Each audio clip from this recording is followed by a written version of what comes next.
Did the Minnesota Vikings fix their biggest issue this offseason? We'll be breaking it down on today's show. But before we dive into it, if you guys could hit that subscribe button, we're actually going to be doing a race to 100 subscribers with our Bears Now channel here at Chat Sports. So if you guys have not hit that subscribe button just yet, please go down there, hit that sub button. We will have a video around your Minnesota Vikings every single day this offseason. So hit that sub button today and help us beat Bears Now in a race to 100 subs.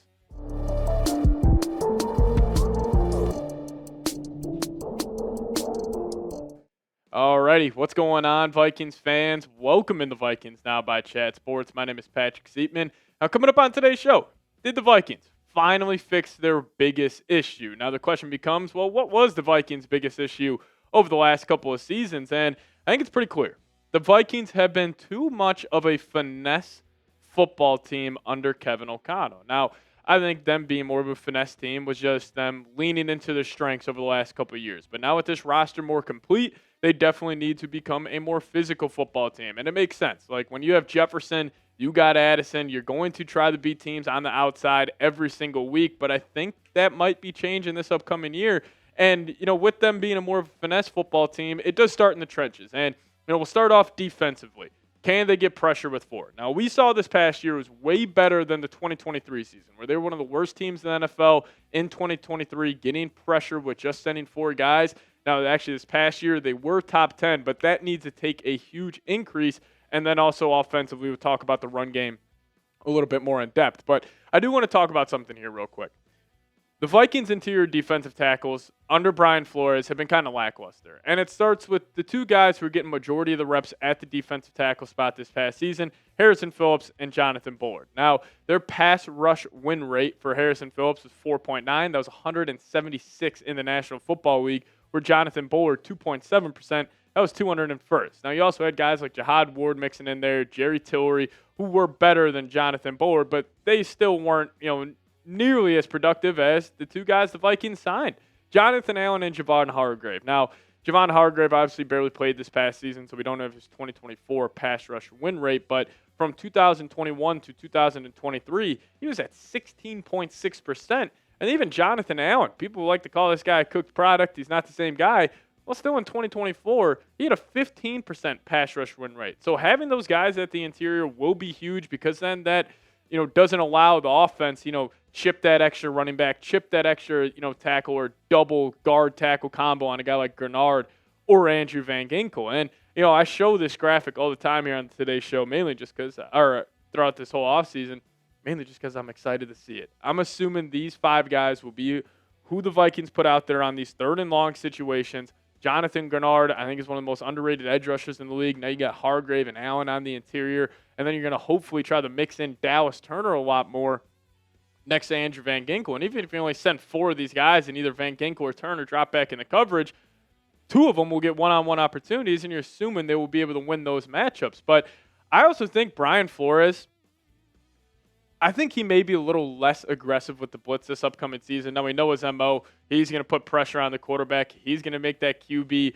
really process the game where he could be showing, 3 guys on the line of scrimmage, but then 8 guys end up coming, and then also the vice versa where he's showing 8 guys lined up, but maybe only 3 guys come. But I think this year we'll see more of Brian Flores being a more he'll still be very creative. He'll still have the unique blitz, schemes and all that. But I do think he'll be more traditional. And, we even saw the dip this past season. Like in 2023 when the Vikings really couldn't get any pressure from just sending 4 guys. They had the blitz on 50.7% of plays, which is absolutely insane.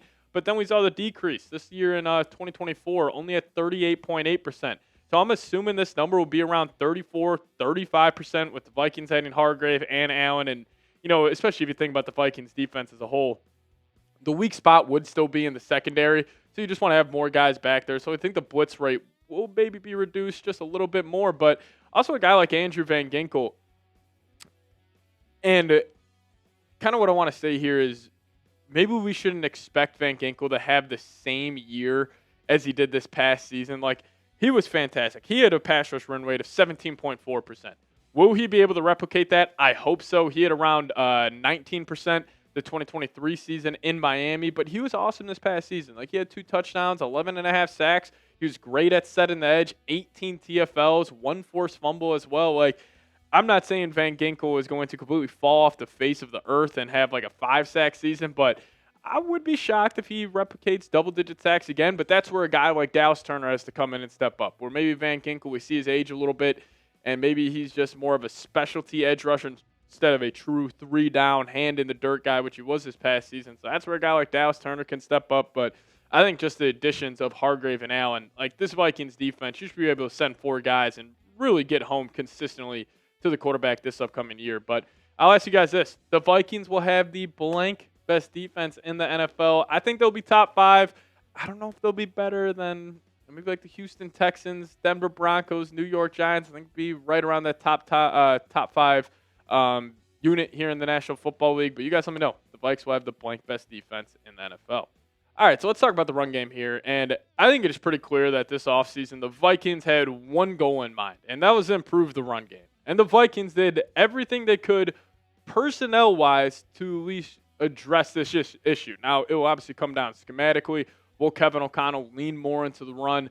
We'll wait and see on that. But adding these 4 guys just should alone improve the run game. And, you know, we always talk about the Vikings adding more of a physical culture. Well, how do you add a physical culture when you don't really have one from the head coach? I think you add physical football players. And that's what Ryan Kelly, Will Fries, Donovan Jackson, and Jordan Mason all are. And now you have a much improved Vikings starting offensive line, where all 4 of the offensive linemen to the left of Brian O'Neill are brand new. Like, we had Cam Robinson at left tackle. We had Blake Brandell at right or left guard, Garrett Bradbury at center, and you still had Dalton Risner at right guard. Now you look at the additions of Darisaw, Jackson, Kelly, Fries. Like, this group should be a top 6-ish, top 5 unit in the National Football League. But as we know, the Vikings have not been able to run the ball under Kevin O'Connell. And we have seen some improvement, seen some increase over the last couple of years. There's no doubt about it. But still, this is not good enough to win a Super Bowl. I think the run game is very similar to having like a bullpen in the MLB, where it's like, you know, postseason time comes around, you just need it. You need that kind of, you know, just certainty where it's like, let's just say the pass game's going wrong, you're playing in some bad weather, and you just need consistent offense. That's where the run game comes into play. So then, even though it was an uptick from 23 and 22, still 19th in the league is not good enough. And I think it's as simple as this. The Vikings' run game success next season comes down to Kevin O'Connell. Because there really is no issue personnel-wise. I think the Vikes should have a top 6 offensive line in the league with Darisaw back. You drafted Donovan Jackson. You got Kelly. You got Fries. And then you're able to bring in a guy like Jordan Mason. So you have 2 good running backs. You have a solid offensive line. And you also have the weapons on the outside where teams won't be able to put 8, 9 guys in the box. So it all comes down to Kevin O'Connell. Can we see him hop in that Kyle Shanahan, that Matt LaFleur bag where over the past couple of years, KOC, it was just an air raid attack. Can we see him adjust? But I think all of the success from this Vikings run game will come down to the coach, Kevin O'Connell. But I do want to talk about Jordan Mason here. You know, I've been pounding the table. This guy's going to be a household name by the end of the season.